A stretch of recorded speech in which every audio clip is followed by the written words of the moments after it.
നമസ്കാരം. അങ്കമലയുടെ ഏറ്റവും പുതിയ വീഡിയോയിലേക്ക് അവർക്കും വളരെ സ്നേഹത്തോടെ സ്വാഗതം. ലോക തന്നെയാണ് സംസാര വിഷയം. ലോകത്തെങ്ങും ലോക വലിയ സംസാര വിഷയവും ലോക വിജയവുമായി മാറിക്കഴിഞ്ഞുകൊണ്ടിരിക്കുകയാണ്. അതിനിടെ പല പല സിനിമകളും വരുന്നുണ്ട്. പക്ഷേ ആ സിനിമകളൊന്നും തന്നെ ലോകയുടെ അടുത്തേക്ക് ഒന്നുമാകാതെ പോകുന്ന കാഴ്ചയാണ് കാണുന്നത്. അതിപ്പോൾ സൗത്ത് ഇന്ത്യയിലാകട്ടെ നോർത്ത് ഇന്ത്യയിലാകട്ടെ ഏത് ഭാഗത്തും ലോക വലിയ സംസാര വിഷയമായി മാറിക്കഴിഞ്ഞിരിക്കുകയാണ്.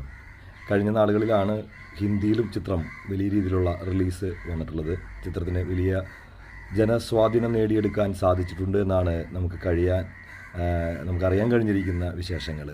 ഏതായാലും വലിയ രീതിയിലുള്ള വിജയത്തിലേക്ക് ലോക പോവുകയാണ്. ലോക ഹിറ്റിലേക്ക് എന്ന് തന്നെ നമുക്ക് പറയാം. 2 ആഴ്ചകൾ കൊണ്ട് തന്നെ ചിത്രം 200 കോടി ക്ലബിലേക്ക് കടന്നെത്തിയിരിക്കുകയാണ്. ഇതിനു മുമ്പ് പല സിനിമകളും 200 കോടി ക്ലബിലെത്തിയിട്ടുണ്ട്.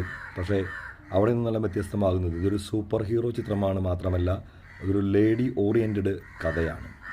ഹീറോയിൻ ഓറിയൻറ്റഡ് സിനിമകൾക്ക് ലഭിക്കുന്ന, അതും സൂപ്പർ ഹീറോ എലമെൻറ്റ് വരുന്ന സിനിമകൾക്ക് ലഭിക്കുന്ന ചിത്രങ്ങളിൽ ഏറ്റവും കൂടുതൽ കളക്ഷൻ നേടുന്ന സിനിമയായി ലോക ഇതിനോടകം തന്നെ മാറിക്കഴിഞ്ഞു. മാത്രമല്ല ചിത്രത്തിൻ്റെ ഇതുവരെയുള്ള കളക്ഷൻ വമ്പൻ കുതിപ്പിലാണ് പോയിക്കൊണ്ടിരിക്കുന്നത്. ബുക്ക് മൈ ഷോയൊക്കെ പലപ്പോഴും വലിയ രീതിയിലുള്ള ബുക്കിംഗ് കാണിക്കുന്നുണ്ട്.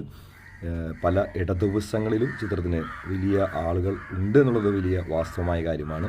കേരളത്തിൽ മാത്രമല്ല പുറത്തും വിദേശത്തും ഒക്കെ ചിത്രത്തിന് മികച്ച ഒരു ഖ്യാതി നേടിയെടുക്കാൻ സാധിച്ചിട്ടുണ്ടെന്നുള്ള കാര്യം വാസ്തവമാണ്. അതുകൊണ്ട് തന്നെ ചിത്രം ഇതിപ്പോൾ 30 കോടി മുടക്കി വെറും 90 കോടി 100 കോടിയിലോ നിൽക്കേണ്ട പോക്കല്ല പോകുന്നത്. ചിത്രത്തിൻ്റെ പോക്ക് കണ്ടിട്ട് ചിത്രം ഒരു 300 കോടിക്ക് അപ്പുറത്തേക്കുള്ള യാത്രയാണെന്നാണ് എനിക്ക് മനസ്സിലാക്കാൻ സാധിക്കുന്നത്. 30 കോടി കൊണ്ട് 300 കോടി എടുക്കുക എന്നുള്ളത് അത്ര നിസ്സാരമായ കാര്യമല്ല.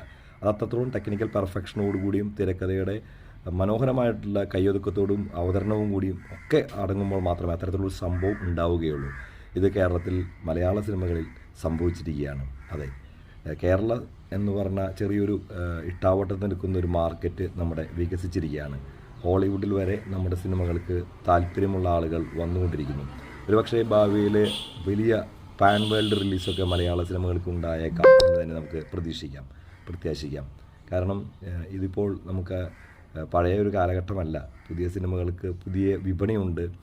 ഏത് ഭാഷയ്ക്കും വിപണിയുണ്ട് എന്നുള്ളതാണ് ഏറ്റവും പ്രധാനപ്പെട്ട കാരണം അതിന് തക്ക എല്ലാ സൗകര്യങ്ങളും ഇപ്പോൾ നമ്മുടെ മലയാള സിനിമ മേഖലയ്ക്ക് മാത്രമല്ല ലോക സിനിമയിൽ തന്നെയുണ്ട്. അതുകൊണ്ട് തന്നെ ചെറിയ ഭാഷകളുടെ സിനിമകൾ പോലും ഇപ്പോൾ വലിയ രീതിയിൽ ശ്രദ്ധിക്കപ്പെടുന്നു. ഇതുവരെയുള്ള കളക്ഷൻ റിപ്പോർട്ട് പ്രകാരം 200 കോടിയാണ് ചിത്രം നേടിക്കഴിഞ്ഞിരിക്കുന്നത്. അതിനെ പ്രത്യേകമായിട്ട് ദുൽഖറിനും ടീമിനും ഡൊമിനിക് എന്ന് പറഞ്ഞ സംവിധായകനും വലിയ രീതിയിലുള്ള കൈയടി അർഹിക്കുന്നു. പ്രത്യേകിച്ച് കല്യാണി പ്രിയദർശനെ നമുക്ക് മറക്കാൻ സാധിക്കില്ല. ലോകയുടെ വിജയം ഗംഭീരമാകട്ടെ.